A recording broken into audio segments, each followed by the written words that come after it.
Guys, for today's video, overtime. Bali, pang sarili namin tong comfort room. Nag-abang ako dito ng para sa may floor drain guys, then also sa may lavatory. Ang ginamit nating PVC pipe na kulay orange guys is 2 inches. Then yung mga elbow natin is 45 degree bend yung ginamit nating mga elbow. Yung brand niyan guys is Atlanta Schedule 1000. Then itong PVC na DDoS guys is ordinary na yan. Yan na yung sobra namin dito sa bahay. Bali hindi na ako gumamit ng guys ng P-trap dito sa floor drain. Dahil dun sa may likuran ng CR is maglalagay ako ng manhole ng floor drain na nanggaling dito sa may comfort room. Bali, ito yung lavatory natin. Naglagay ako ng floor drain sa pagitan ng toilet natin, then lavatory. Nandito yung floor drain natin guys. Then also dito sa may shower, sa may faucet is naglagay ako dito ng floor drain. Bali, pag mag-aabang kayo ng floor drain is huwag kayong maglalagay dito sa gitna, sa tapat mismo ng faucet. Dahil pagka timba ang ginamit natin, dito natin ilalagay, masasaraduan yung floor drain. Kaya pag naglalagay ako floor drain guys dito sa may gilid, mas mababa yung elevation nito kaysa doon sa may pagitan ng lavatory then water closet. Pa-slanting siya. Naka-level na to guys. Then ito yung water closet namin. Yung uupuan niya guys is 3 inches. Mismong dito sa kanyang may hub yung dugtungan guys. Mutol ako ng PVC, then dito ko siya nilagay. Mismong hub, ito na yung upuan ng water closet. Then also maglalagay din tayo ng guys ng PPR sa may water line. Sa may water line naman guys is ito. Bali yung home run ng tubig is 3/4 na PPR yung ginamit natin. Ito 3/4 yung size nya. Then yung pataas guys papunta dito sa may bidet, then sa may lavatory, then dito sa may faucet is 1/2 yung gagamitin nating PPR. Bale ito yung PPR guys, nasukatan ko na siya. Pagka natapos ko to yung taas ng bawat sa may bidet, sa may lavatory, then faucet. Soon yung mag-aabang tayo ng para sa may water heater. Then also guys sa may PPR gagamit tayo ng female threaded. Ito 1/2 size. Bali 3 guys siya. Then gate valve 3/4. Ito guys is dun na sa may outside ko ilalagay, hindi na dito sa may loob ng comfort room. Then meron tayong 1/2 by 3/4 na reducer. Ito. Bali dalawang 1/2 3/4. Then meron tayong reducer na elbow. 1/2 by 3/4 din siya. Tapos elbow guys na 1/2. Ayan. Then ito naman guys yung papunta siyang ganyan para sa may bidet, lavatory, then sa may faucet. Ayan. Then also guys fusion machine yung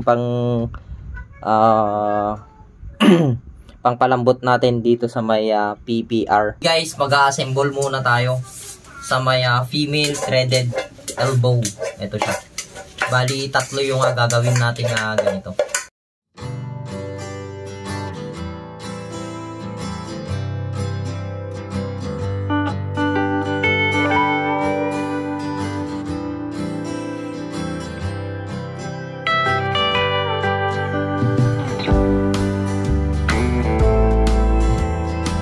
Then meron siyang 3 guys na magkakaparehas ang putol. Gagamit tayo ng dalawang 1/2 na elbow, then isang 3/4 by 1/2 na reducer elbow.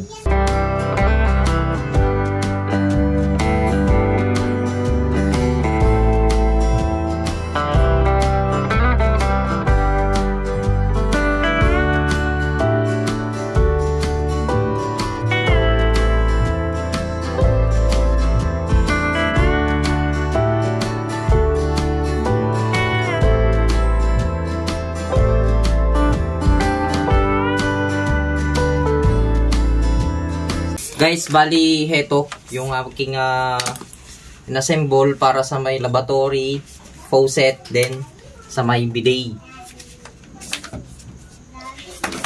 Bali yung home run nito guys is 3/4. Bali ganito yung itsura niya. Ito guys, ang size nito is 3/4 yung kanyang PPR natin na gagamitin dito. Kaya gumamit tayo ng 1/2 by 3/4 na reducer. Ganito siya.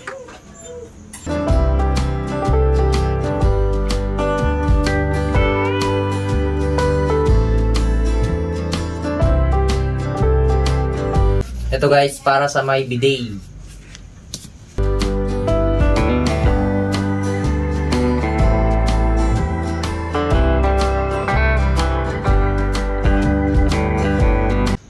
Then, yung ginamit natin dito guys, elbow na 1/2 by 3/4 reducer.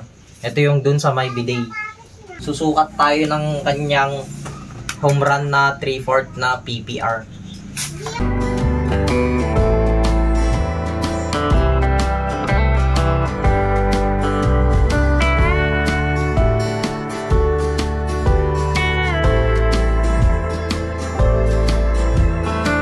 Guys, itong pinutol ko na 3/4 is dito yan.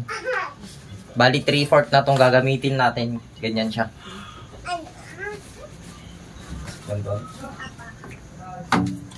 Sa may lavatory, then papuntang bidet. Then sa may supply nung kanyang flush tanker natin dito sa may water closet.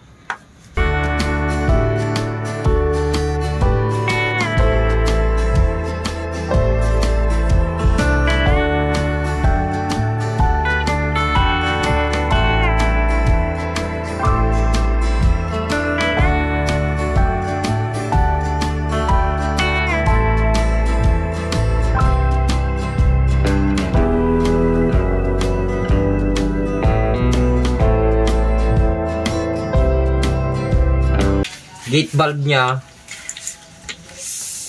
pagkatapos ng flooring natin dito, saka natin ito i-assemble sa may labas.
Guys, bali ito yung ni-layout kong water line. PPR yung gamit natin. Ayun yung itsura niya. Ito sa lavatory. Then sa may bidet. Sa may supply ng flush tanker natin.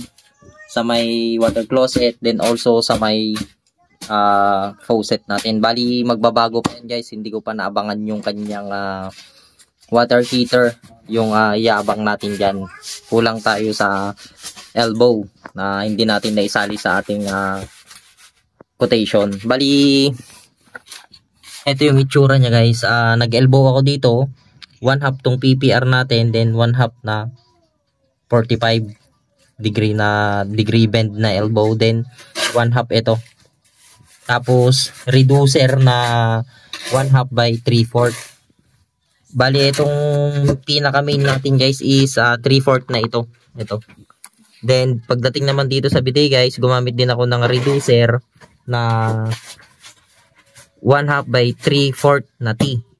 1/2 din to, elbow na 1/2, then also kanyang 1/2 din papunta dito sa may feeble threaded natin na elbow.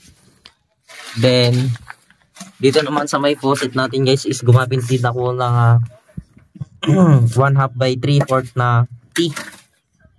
Also ganin din yung kanyang papuntang faucet, 1/2 elbow, 1/2 then 1/2 din na female threaded na elbow. Then ito naman guys, yung palabas na dyan is sa may pinaka main na natin yan. Maglalagay ako ng gate valve sa may labas. So ito guys is plasteringan ko na para bukas ma-flooringan na ito.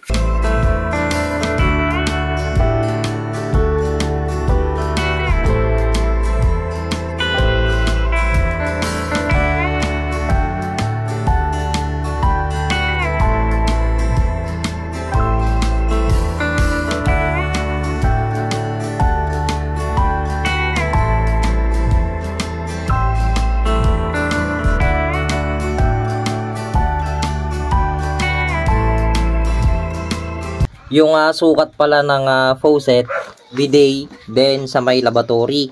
Also yung kanyang floor drain. Tapos yun sa may kanyang guys, lavatory drain, water drain.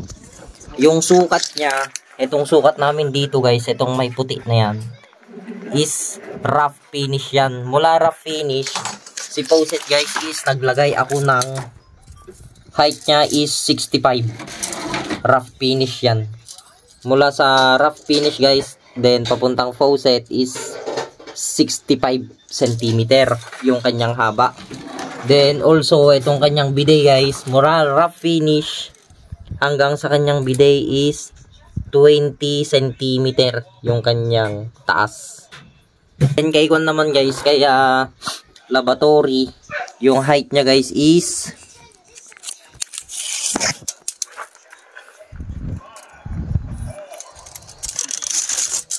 bali rough finish guys hanggang kay bidet ay kay lavatory, ang kanya guys, ang height niya is 55.